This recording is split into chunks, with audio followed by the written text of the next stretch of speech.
আমি খুবই আশাবাদী বিকজ এখানে যে কনসেপ্টে বা যেভাবে নির্বাচক প্যানেলটা সাজানো হয়েছে, 4টা জনকে ধরে চিন্তাভাবনা করা হয়েছে, আমি এটা খুব পজিটিভলি দেখছি।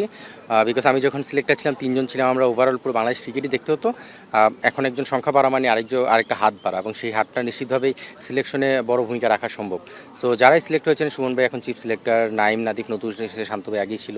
সো আমার মনে হয় যে খুব হেলদি একটা সিলেকশন প্যানেল হয়েছে।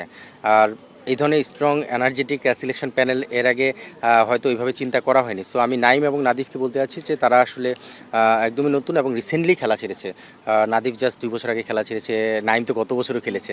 সো তাদের যে এক্সপিরিয়েন্স, রিসেন্ট প্লেয়ারদের, কারেন্ট প্লেয়ারদের সঙ্গে যে তাদের খেলার যে এক্সপিরিয়েন্সগুলো, নিশ্চিতভাবে সিলেকশনেও তাদের এটা ভূমিকা রাখবে।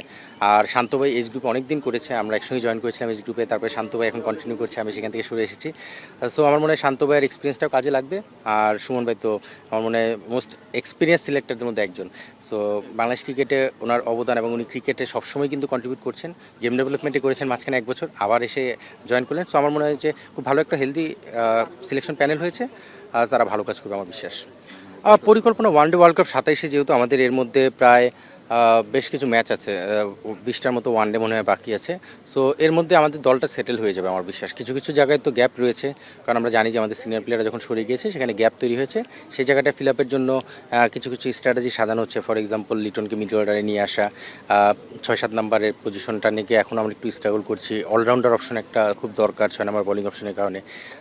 সো সব জায়গা থেকে আমার মনে হয় যে প্ল্যান সাজানো হচ্ছে, এবং যেই পরিমাণ ম্যাচ আছে সেখান থেকে নিশ্চিতভাবেই দলটা গঠন হয়ে যাবে ওয়ার্ল্ড কাপের আগে।